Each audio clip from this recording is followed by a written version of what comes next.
tassa bhagavato arahato samma sambuddhassa.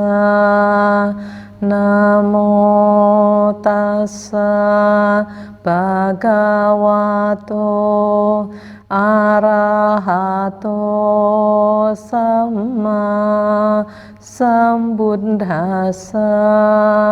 Namo tassa bhagavato arahato samma sambuddhassa.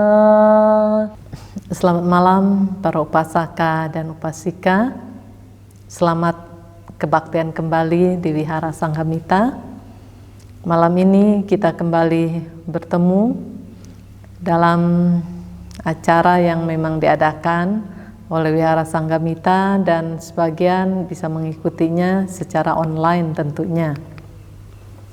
Semoga kita semua dapat menjaga kesehatan dengan baik dan tetap semangat dalam melakukan aktivitas yang positif tentunya, terutama dalam mencermati cetana-cetana atau niatan-niatan yang terus bermunculan dalam batin ini. Dan alangkah baiknya kita terus berupaya untuk meluruskan pandangan kita agar terus mengacu pada dhamma sejati yang telah dibabarkan dengan sempurna oleh Guru Agung kita.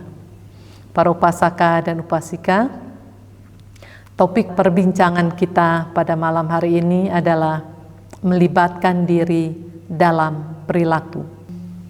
Perilaku kita ini bisa menimbulkan siksaan atau derita, dan perilaku kita juga bisa menimbulkan ke arah yang tidak menimbulkan derita, tidak menimbulkan siksaan.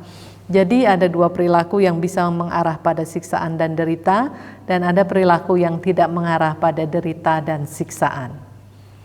Para upasaka dan upasika, pikiran kita bergerak begitu cepatnya. Dalam sutta dinyatakan sungguh sulit memberikan gambaran tentang kecepatan pikiran. Sedangkan pikiran ini menjadi pelopor, pemimpin, pembentuk dari segala sesuatu yang berkaitan dengan kehidupan masing-masing individu. Jadi bagi saya, pikiran saya merupakan pelopor, pemimpin, dan pembentuk bagi kehidupan saya. Demikian juga pikiran para upasaka dan upasika menjadi pelopor, pemimpin, dan pembentuk bagi kehidupan para upasaka dan upasika. Nah, mengenai pikiran yang mempunyai kecepatan yang sungguh dahsyat, mengenai ukuran kecepatan pikiran sulit digambarkan. Secepat-cepatnya kecepatan cahaya masih bisa diukur, masih ada ukurannya, tapi kecepatan pikiran sulit menemukan ukurannya. Dan pikiran ini berproses terus di dalam batin kita ini. Nah, pikiran kita menjadi penentu bagi kehidupan kita masing-masing. Yang menjadi penentu itu bergerak begitu cepatnya. Kalau pikiran itu bergerak begitu cepatnya, kita boleh bertanya, dapatkah pikiran ini terkendali? Lalu, bagaimana kalau pikiran yang bergerak begitu cepatnya terus tidak terkendali? Para upasaka dan upasika sekalian, mengenai pikiran dapatkah terkendali? Kemungkinan pikiran dapat terkendali mungkin saja, karena terbukti bagi para suciwan, bagi para arahat, terbukti pikiran terkendali. Nah, bagi kita yang belum mencapai tingkat kesucian, pikiran sulit dikendalikan. Namun, ada di antara kita yang berusaha mengendalikannya, tapi ada juga sebagian atau sebagian besar mungkin yang tidak ada usaha untuk mengendalikannya. Kalau pikiran bergerak begitu cepatnya dan kemudian tidak ada usaha untuk mengendalikannya, kita akan mengalami kesulitan. Untuk itu para upasaka dan upasika sekalian, kita sepatutnya menjinakkan pikiran, menjaga pikiran, melindungi pikiran, dan baru kemudian bisa kita mengendalikannya. Jadi baru pikiran itu bisa terkendali kalau ada usaha menjinakkannya, menjaganya, melindunginya. Pikiran perlu dilindungi oleh pikiran itu sendiri dengan kolaborasi dengan unsur-unsur batin lainnya, dan baru kemudian kita bisa mengendalikan pikiran.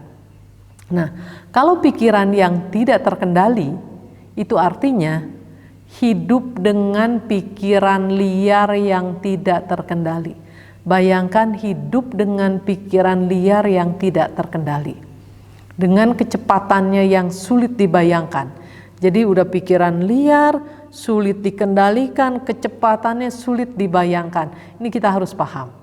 Jadi kita tidak heran hidup dengan pikiran yang liar yang tidak terkendali, dia berkubang dengan penderitaan, ratapan, kesakitan, kepedihan, dan kadang keputusasaan.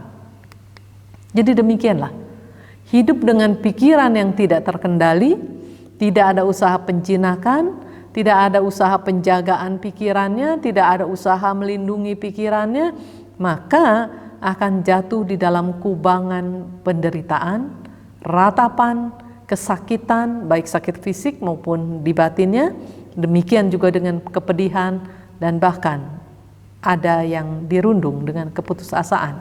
Sekarang kita simak Anguttara Nikaya yang kelompok 2, poin ketiga. Di situ tertulis mengenai menyebabkan siksaan. Sang Buddha bersabda, para biku, ada dua hal ini yang menyebabkan siksaan. Apakah dua ini?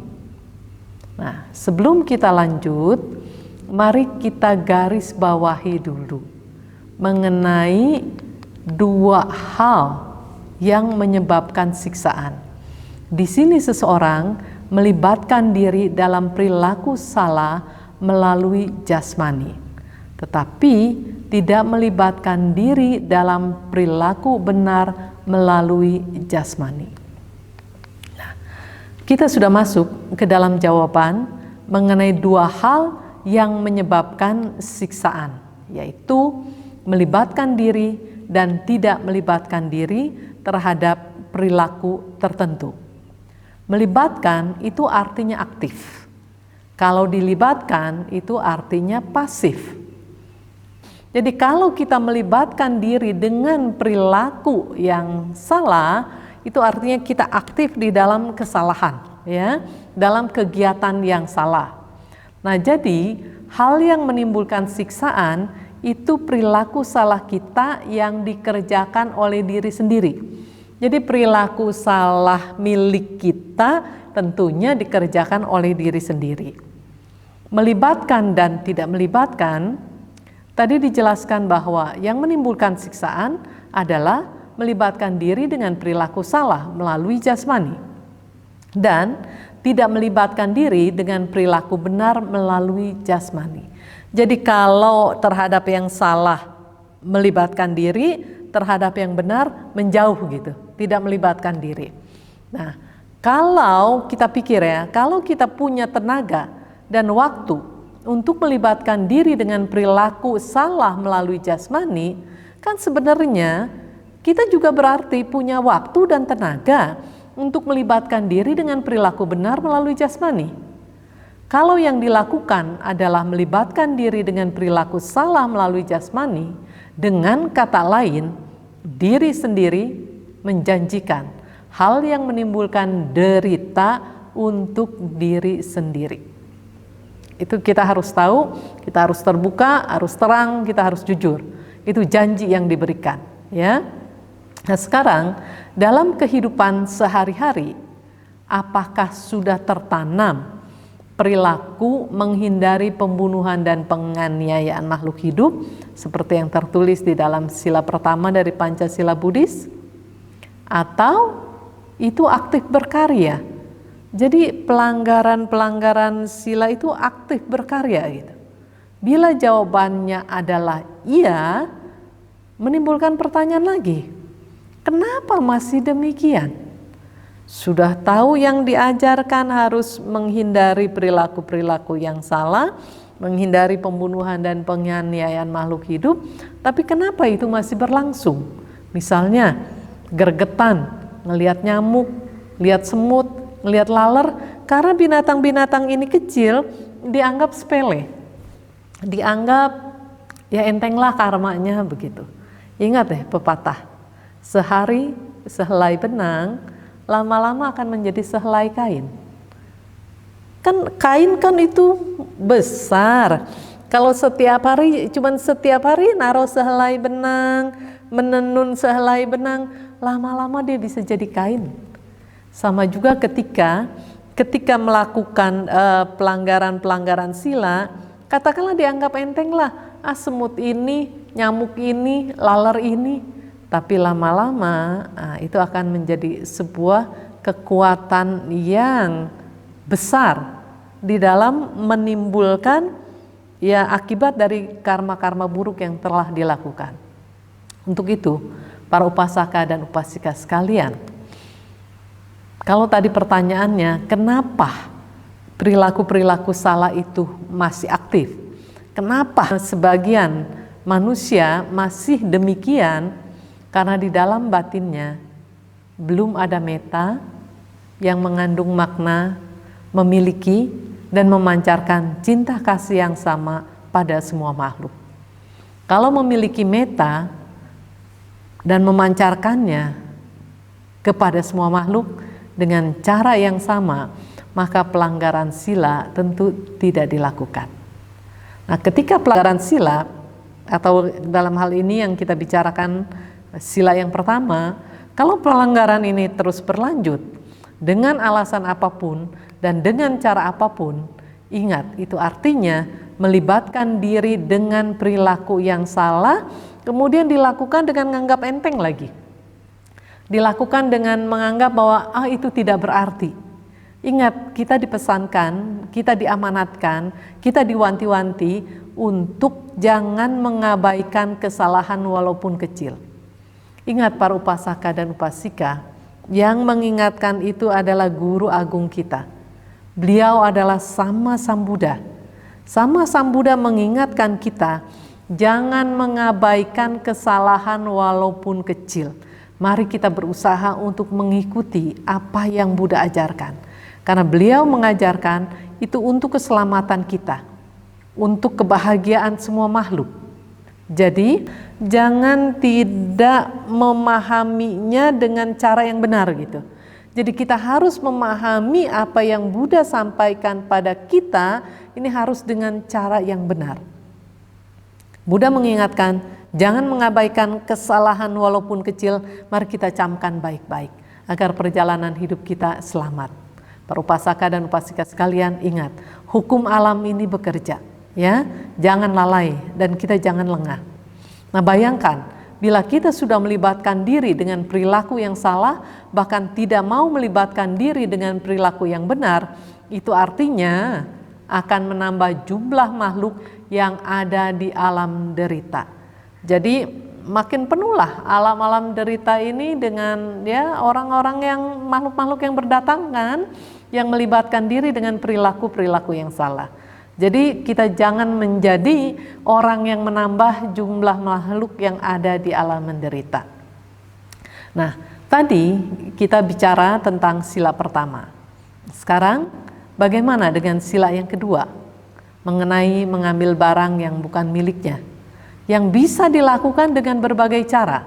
Misalnya dengan mengambilnya diam-diam, dengan mengelabui ya orang-orang yang mau dikelabui, dengan menipu orang-orang yang bisa ditipunya, dengan membodohi, dengan mencuranginya dan lain-lain. Kalau melakukan dengan cara-cara tersebut, itu artinya kalau kita simak ya, bisa membodohi, mengelabui, menyurangi dan lain sebagainya. Kalau kita simak itu artinya pelaku itu pandai. Pelaku itu pintar gitu. Cuman sangat disayangkan bila kepandaian dan kepintaran digunakan dengan cara yang salah.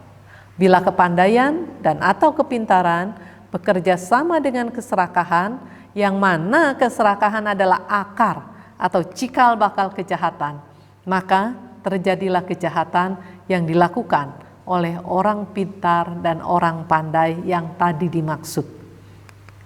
Para upasaka dan upasika, dalam batin kita masing-masing banyak sifat dan sifatnya sangat beragam. Hati-hati dengan semua itu. Bila salah kolaborasinya akan merugikan diri sendiri dan akan merugikan pihak lain. Untuk itu sangat perlu kita mengingat dan menjalankan pesan guru agung kita, menyelam ke dalam batin dan mengendalikan pikiran. Kalau kita menyelam ke dalam batin, kita akan mengenal diri kita sendiri. Dan kemudian dengan makin mengenal diri kita sendiri, kita akan mulai bisa memahami bagaimana menjinakkan pikiran ini, bagaimana menjaga pikiran ini, bagaimana melindungi pikiran ini, dan akhirnya bagaimana kita bisa mengendalikan pikiran kita. Mari kita bahas sila yang ketiga. Bagaimana para upasaka dan upasika dengan sila yang ketiga? Apakah melanggarnya atau bahkan kerap melanggarnya? Jadi bukan cuma melanggar sesekali, bahkan sering misalnya melanggarnya. Bagi yang tergila-gila mengejar hal-hal tersebut, itu artinya telah pergi terlalu jauh. Pergi terlalu jauh dari mana dan akan kemana? Pergi terlalu jauh dari pengendalian diri. Bahkan berangkat atau mungkin sudah berada di dalam keliaran.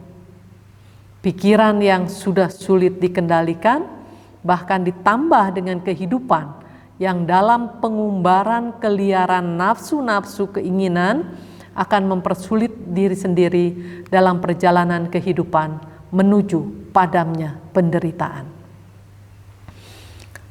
Jadi, jangan biarkan diri pergi terlalu jauh dari hal-hal yang mengarah pada padamnya penderitaan. Seharusnya yang dilakukan, jangan membiarkan diri pergi dari jalur yang menuju pada padamnya penderitaan.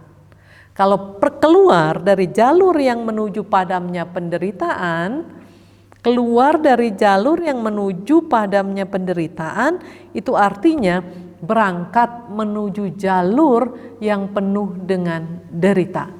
Nah, para upasaka dan upasika sekalian, karena ini membahas tentang perilaku yang berkaitan dengan melibatkan diri melalui jasmani, ya, baik perilaku yang salah maupun perilaku yang menghindari gitu perbuatan yang benar melalui jasmani. Jadi sila keempat nanti kita bahas kemudian, kita akan masuk ke sila yang kelima, ya. Nah, bagaimana dengan sila yang kelima ini? Bila melakukan pelanggaran sila yang kelima, kesadaran akan melemah. Bila kerap melakukannya, kesadaran akan semakin melemah sehingga mempersulit kehidupan, baik dengan diri sendiri maupun ketika berinteraksi dengan yang lain. Bahkan kebijaksanaan akan sangat sulit untuk muncul. Padahal kebijaksanaan adalah hal yang teramat sangat penting untuk dimiliki. Nah, para upasaka dan upasika sekalian, tadi kita bicara sila pertama dan kemudian sampai sila yang kelima, kecuali sila yang keempat. Saya khawatir ada sebagian yang bergabung dengan kita barangkali belum memahami apa sila-sila yang dimaksud. Pada kesempatan ini saya akan mengulang, ya. Sila yang pertama adalah menghindari pembunuhan dan penganiayaan makhluk hidup. Sila yang kedua, menghindari mengambil segala sesuatu yang bukan miliknya. Sila yang ketiga itu menghindari segala nafsu-nafsu keinginan dari 6 indera. Sila yang keempat menghindari dari segala pembicaraan yang tidak benar. Sila yang kelima, menghindari dari segala minuman yang menyebabkan lemahnya kesadaran. Demikian juga bila ada di dalam kandungan makanan, segala sesuatu yang menyebabkan lemahnya kesadaran juga tidak dikonsumsi. Hal yang menimbulkan siksaan, selain melibatkan diri dengan perilaku salah yang melalui jasmani dan tidak melibatkan diri dengan perilaku benar melalui jasmani. Sekarang kita masuk ke dalam sila yang keempat ya. Ini yang berkaitan dengan melibatkan diri dalam perilaku salah melalui ucapan. Tadi jasmani, sekarang yang berikutnya melibatkan diri dalam perilaku salah melalui ucapan. Tetapi tidak melibatkan diri dalam perilaku benar melalui ucapan. Yang jasmani, melalui jasmani melibatkan diri dengan perilaku salah melalui jasmani.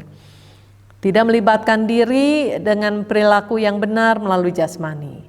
Kemudian kan namanya itu kan ada 3 pintu ya. Pintu-pintu di mana karma-karma ini bisa dituangkan. Melalui pintu jasmani, melalui pintu ucapan, dan kemudian melalui pintu pikiran. Sekarang kita masuk melalui pintu yang ucapan ya.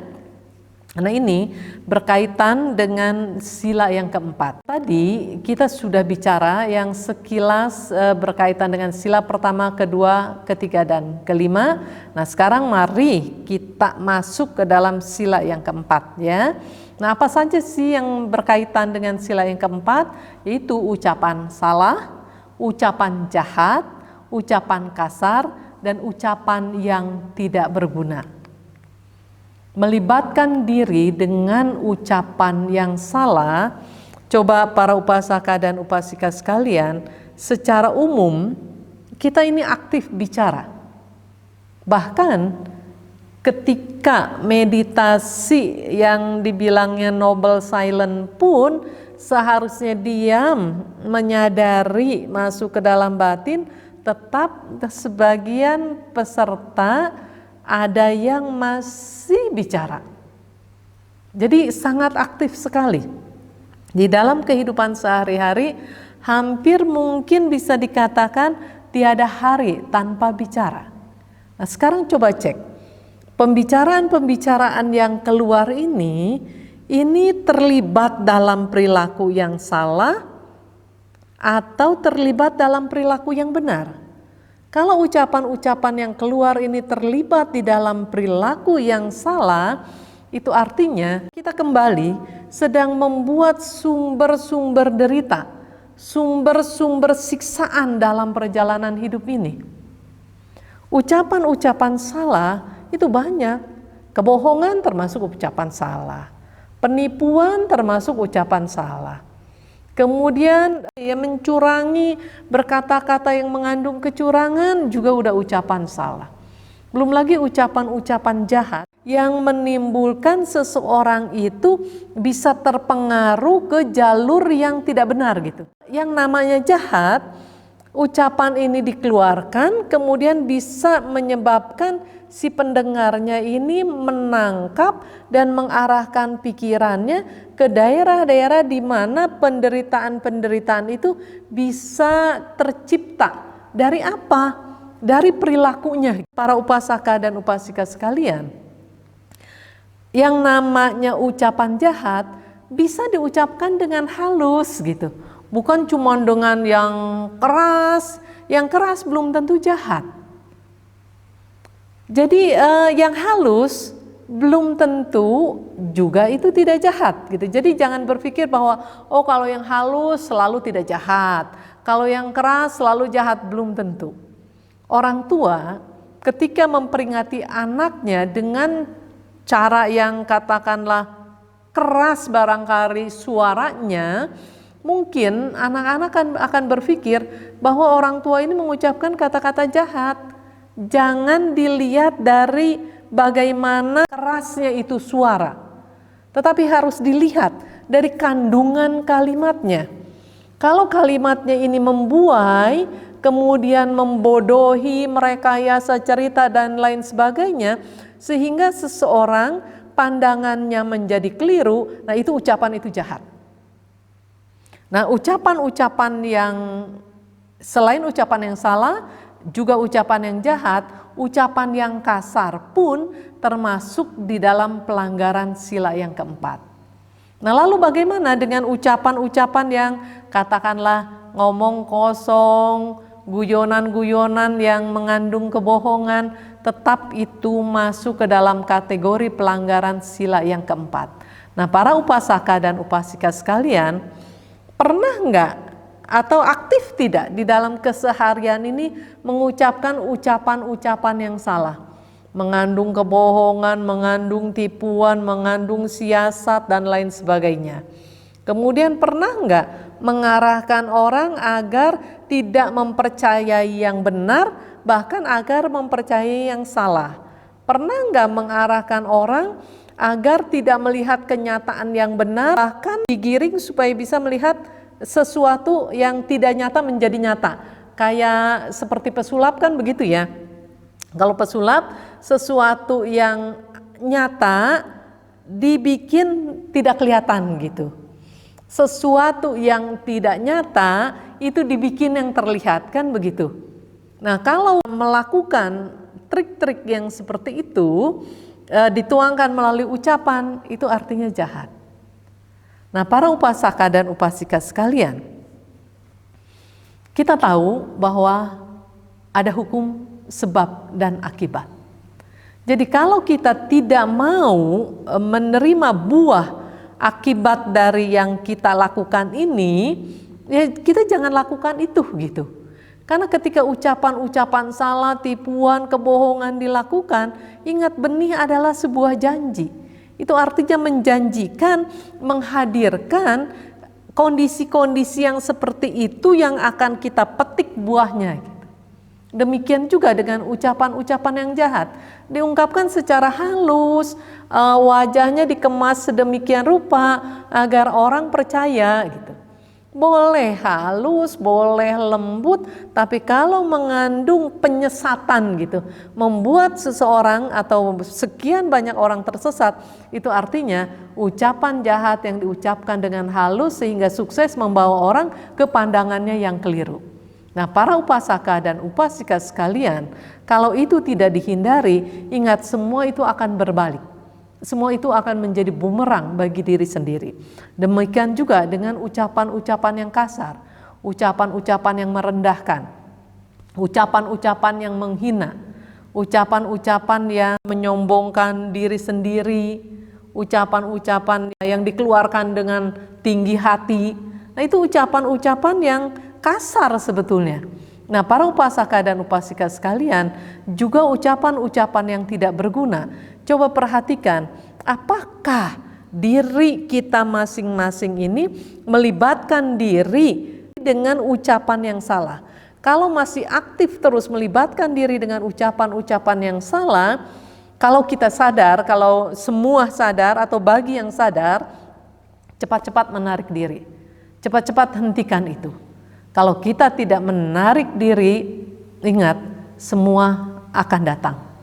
Semua yang kita lakukan itu merupakan undangan. Ketika sesuatu yang salah yang kita lakukan, sesuatu yang buruk yang kita lakukan, itu artinya kita sedang mengundang keburukan untuk datang di dalam perjalanan hidup kita.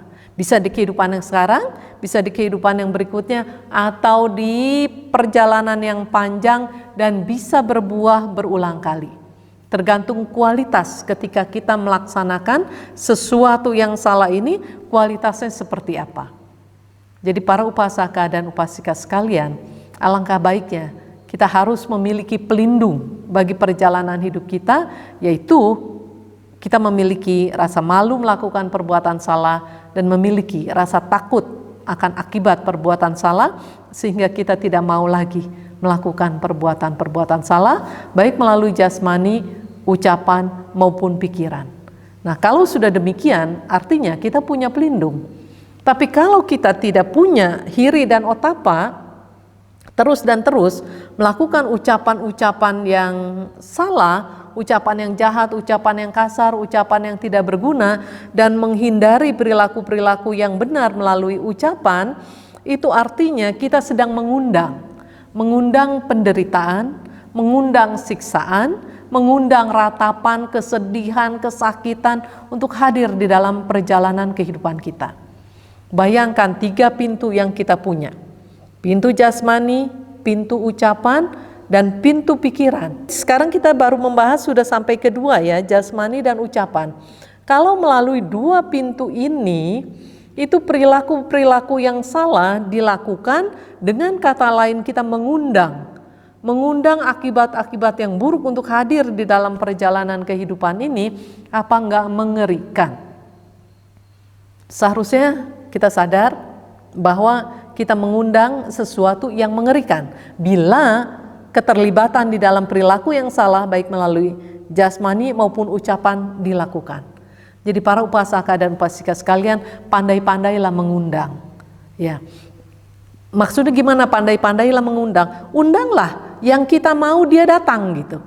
Kan kita tidak mau dong mengundang sesuatu yang merugikan, sesuatu yang mengancam, sesuatu yang membahayakan. Kalau kita tidak mau orang-orang yang datang itu yang seperti itu, yang merugikan lah, yang mengancam, yang membahayakan dan sejenisnya, mari kita undang sesuatu yang baik gitu, sesuatu yang positif, yang bisa hadir di dalam perjalanan hidup kita.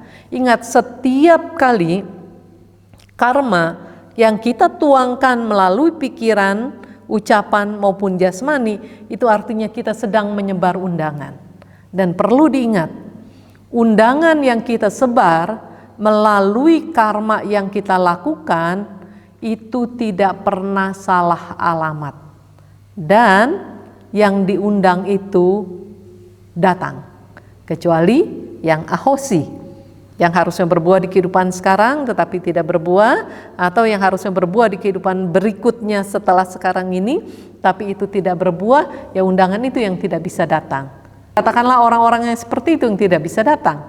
Tapi kalau yang di sekarang, kan ada jenis karma yang berbuah di kehidupan sekarang. Kalau nggak berbuah, ahosi.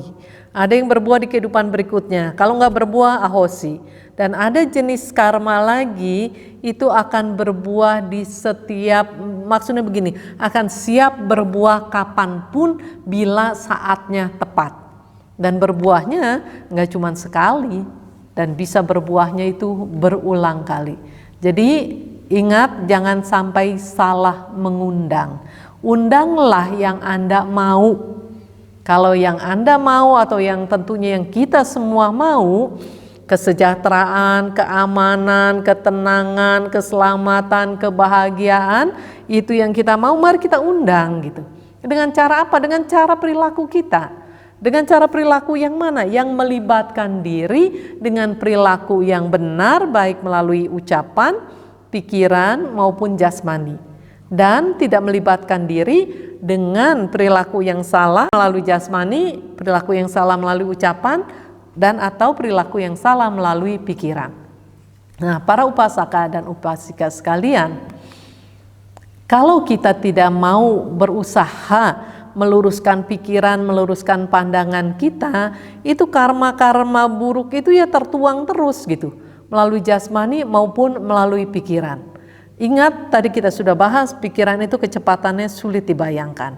Dalam pikiran yang tidak terkendali, hati-hati, keliaran pikiran ini terus memproduksi hal-hal yang sebetulnya kita tidak mau hadirkan di dalam perjalanan hidupnya kita. Nah, para upasaka dan upasika, mari sekarang kita masuk ke dalam hal-hal yang menyebabkan siksaan, melibatkan diri dalam perilaku salah melalui pikiran, tetapi tidak melibatkan diri dalam perilaku benar melalui pikiran.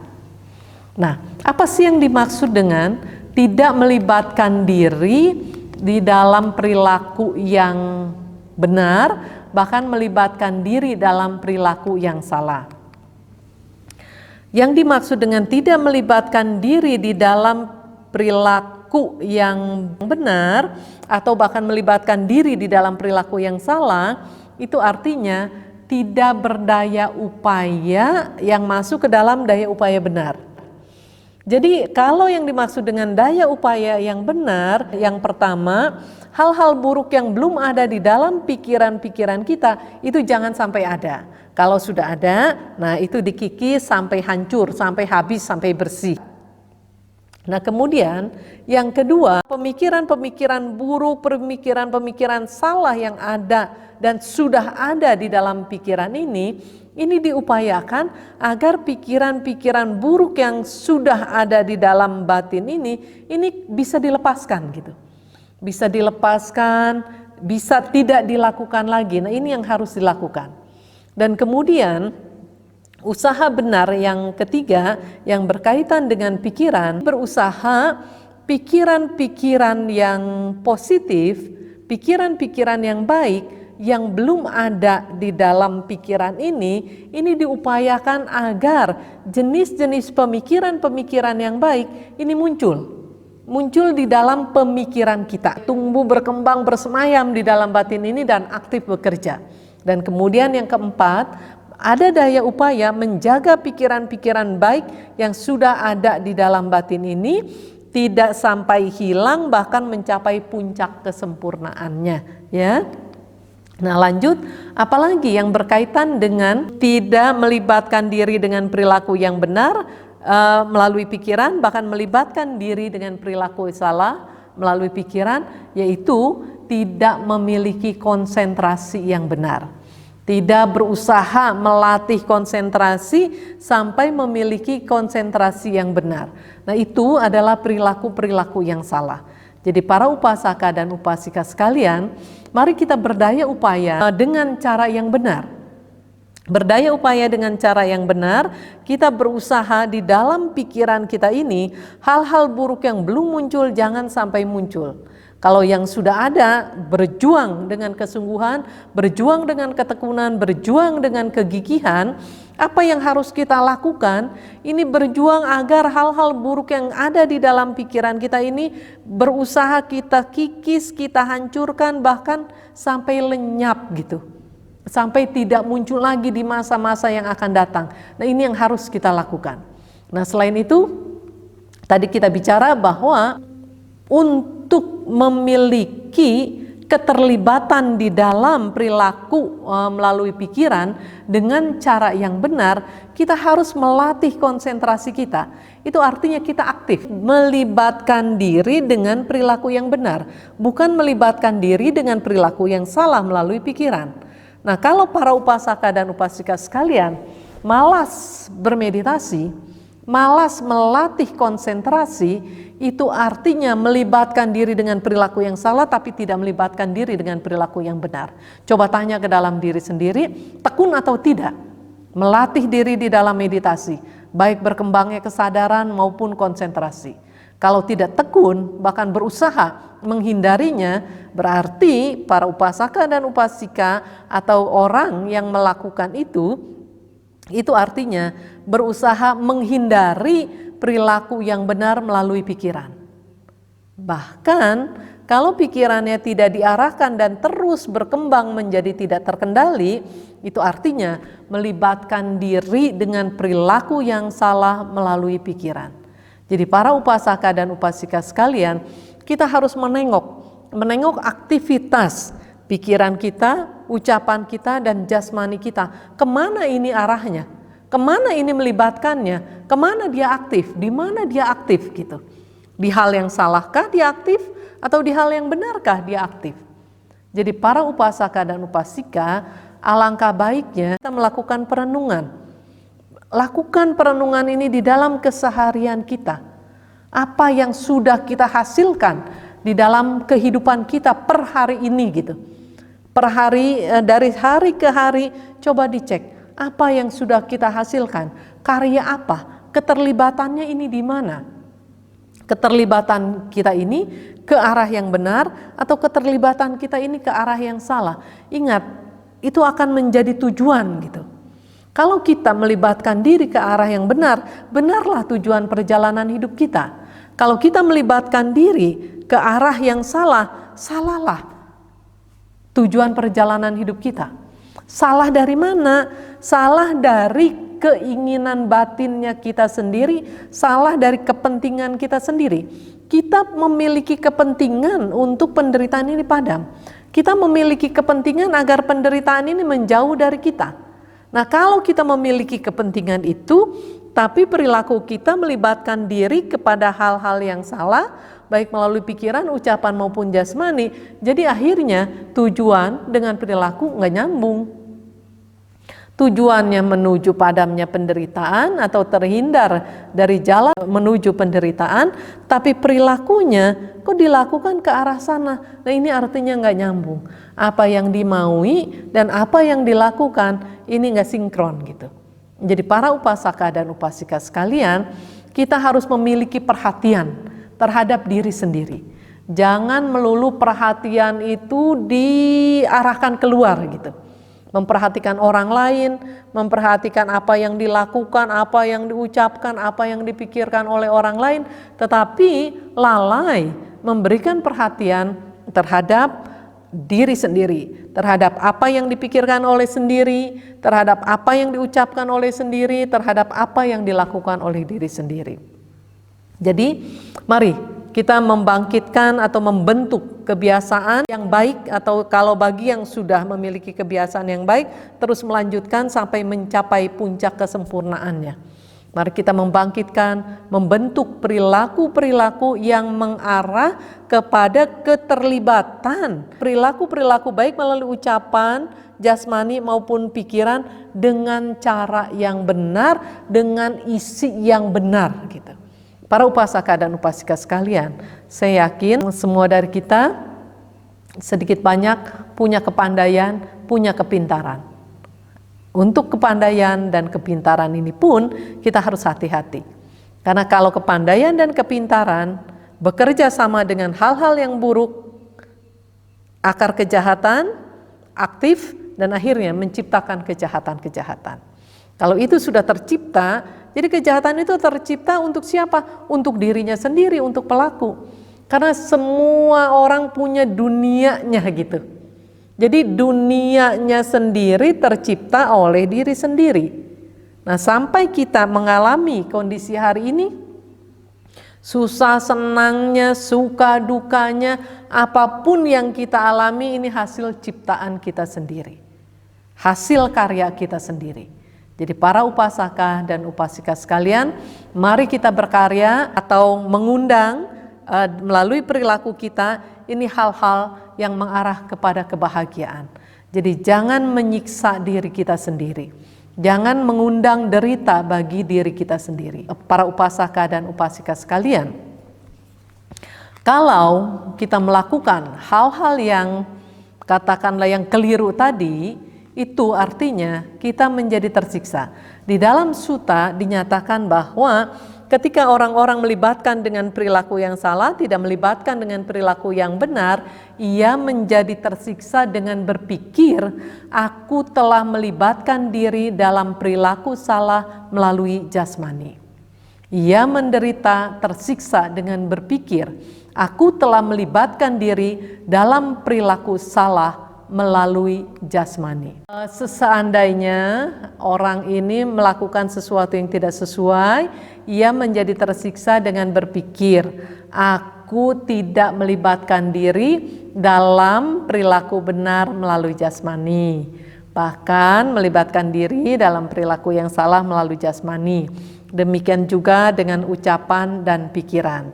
Nah, jadi para upasaka dan upasika sekalian, kalau kita perhatikan ada orang yang pikiran ini, gerakannya ini maksudnya cenderung ke arah yang negatif. Dengan ngeh bahwa kalau berpikir jadi tersiksa. Kalau gitu mendingan gak usah berpikir, kan begitu.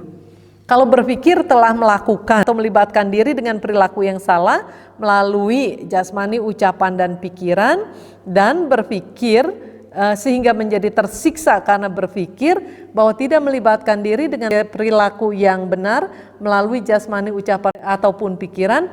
Ada yang akal-akalan ini karena kecenderungannya negatif. Kalau gitu saya mendingan gak usah berpikir aja.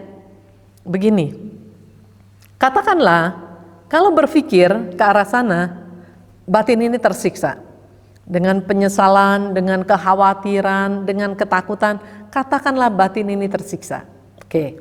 Kemudian bandingkan dengan orang yang memilah, oh, kalau gitu saya nggak usah pikirin, sehingga batin saya ini tidak tersiksa. Bedanya begini, kalau yang berpikir, ya menjadi tersiksa memang, tetapi alarm atau signal itu masih aktif gitu. Info tentang kesalahan-kesalahan ini Anda telah lakukan, ini akan berakibat buruk. Nah, itu masih aktif. Tapi kalau tidak dipikirkan atau sampai sudah tidak berpikir, itu peringatan-peringatan, info-info itu sudah tidak aktif. Sehingga perilaku-perilaku yang salah akhirnya dipandang benar, dan perilaku yang benar akhirnya dipandang sebagai sesuatu yang salah. Jadi para upasaka dan upasika, jangan punya akal-akalan, jangan punya kecenderungan yang negatif sehingga berpikir mendingan gak usah dipikirkan, bahaya. Kalau itu tidak terpikir, sudah tidak terpikir, itu sudah tidak dipikirkan, itu akan bahaya. Bagaimana bahayanya?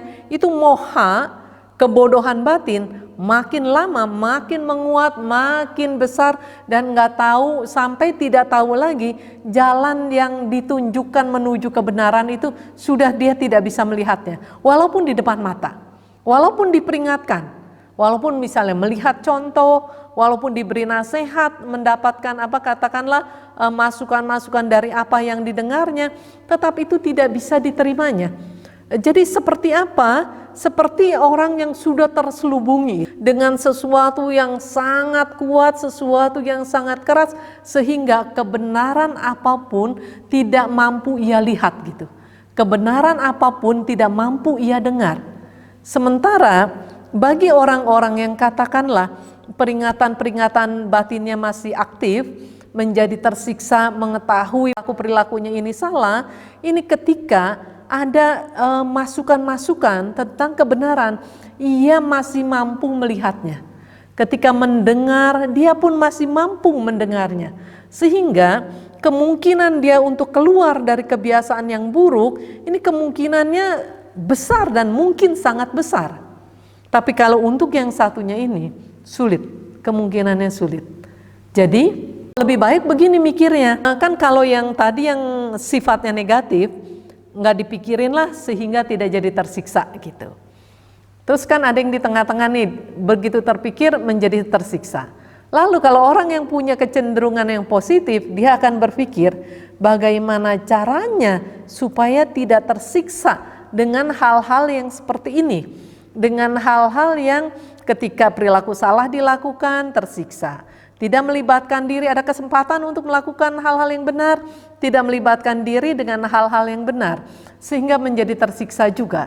Jadi kalau orang yang punya kecenderungannya positif dan memiliki kebijaksanaan dan kebijaksanaan itu kerja, tentu yang akan ia lakukan adalah menghindari perbuatan-perbuatan salah, tidak melibatkan diri di dalam perbuatan-perbuatan salah, melakukan perbuatan-perbuatan yang benar dan melibatkan diri di sana.